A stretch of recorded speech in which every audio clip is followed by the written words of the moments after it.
लद्दाख में चीनी फौज के हाथों भारतीय फौज की दुर्गत बनने के बाद हस्बे रवायत ढिठाई का मुजाहरा करते हुए भारतीय मीडिया ने पाकिस्तान और आर्मी चीफ कमर जावेद बाजवा के खिलाफ प्रोपेगेंडा शुरू कर दिया। लद्दाख में चीनी फौज के हाथों जबरदस्त धुलाई के बाद भारतीय फौज ने एक बार फिर साबित कर दिया है कि जो गरजते हैं वो बरसते नहीं। दोस्तों, साबित हुआ कि भारतीय हुक्मरानों, फौजी सरबराहों के धुआंधार बयानात सिर्फ गीदड़ भभकियां ही हैं। भारतीय नेताओं और फौजी सरबराहों के खोखले नारे अपनी जगह, भारतीय मीडिया भी खाली बर्तन की तरह खूब बजता है।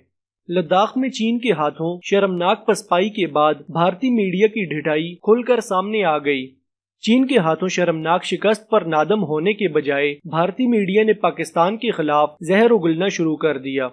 भारतीय मीडिया ने चीन को तो कुछ न कहा, उल्टा पाकिस्तानी सिपह सलार कमर जावेद बाजवा के खिलाफ प्रोपेगेंडा शुरू कर दिया। यूं लग रहा है जैसे चीनी फौज के दिलेराना इकदाम पर भारतीय मीडिया और मोदी सरकार को सांप सूंघ गया और दोनों ही अपनी खफ्त मिटाने के लिए चीन को जवाब देने के बजाय पाकिस्तान के खिलाफ भड़ास निकालने में मसरूफ हैं।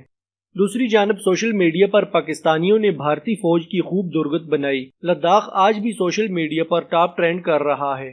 भारतीय फौज का एक बैनर सोशल मीडिया पर खूब वायरल हुआ है, जिसमें भारतीय फौज के हाथों में बैनर उठाकर चीनी फौज से इलाका छोड़ने की दरख्वास्त करते हुए दिखाई दे रहे हैं।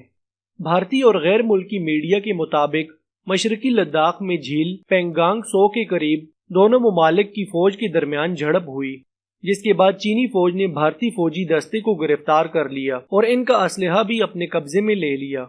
ताहम भारतीय फौज की हाई कमान की जानब से बातचीत करने के बाद इन्हें रिहा कर दिया गया। ये मामला इतना संगीन था कि भारतीय आर्मी चीफ ने वजीर आज़म मोदी को इस पर ब्रीफिंग देते हुए इसे शदीद झटका करार दिया। दूसरी जानब भारतीय फौजी तर्जुमान ने अपने फौजियों की गिरफ्तारी की तरदीद करते हुए कहा कि जब मीडिया इस तरह की खबरें शाये करता है तो इससे हमारी कौमी मफादात को ठेस पहुंचती है। भारतीय मीडिया ने कहा है कि दोनों ममालिक की अफवाज लद्दाख में अपनी नफरी बढ़ा रही हैं और लाइन ऑफ एक्चुअल कंट्रोल पर कई मकामात पर खेमे नस्ब कर दिए हैं। दोनों ममालिक के दरमियान हालिया कशीदगी इस वक्त शुरू हुई जब भारतीय फौज ने लद्दाख के इलाके गलवान में एक सड़क और पुल की तामीर करना शुरू की, जिस पर चीन ने सख्त नाराजगी का इजहार किया। और 9 मई को भी दोनों ममालिक की अफवाज के दरमियान 5 झड़पें हुई, जिसमें दोनों तरफ से असलहा की बजाय मुक्कों और आहनी सलाखों का इस्तेमाल किया गया, जिसमें कई अहलकार जख्मी भी हुए। सोशल मीडिया पर वीडियोज भी वायरल हुई जिनमें दोनों अफवाज के दरमियान तकरार देखी जा सकती है। भारत का चीन के साथ सरहदी झगड़े के साथ नेपाल के साथ भी सरहदी तनाज़ा बढ़ रहा है। नेपाली वजीर आज़म KP ओली ने नेपाल का नया नक्शा जारी किया है, जिसमें काला पानी, लंपिया, धोरा, लीपू लीफ के इलाके को नेपाल का हिस्सा करार दिया, जिस पर भारत अपना दावा करता है। दोस्तों, हालिया रिपोर्ट के मुताबिक चीन ने लद्दाख से आगे भी 60 किलोमीटर तक कब्जा कर लिया है और यूं लगता है कि इनकी वापसी का कोई इम्कान नहीं, क्योंकि यहाँ पर इन्होंने अपने मुस्तकिल बंकर भी बनाना शुरू कर दिए हैं और इसके अलावा बहुत सारा असलहा और फाइटर जेट्स भी वहाँ पहुँचा दिए हैं। इसके अलावा चीन ने भारतीय हुक्काम को ये पैगाम भी पहुंचाया है कि अगर वो कश्मीर में आर्टिकल 370 को दोबारा से लागू कर दें तो ये मामला खत्म हो सकता है। इसके अलावा अब उनकी वापसी का कोई इम्कान नहीं।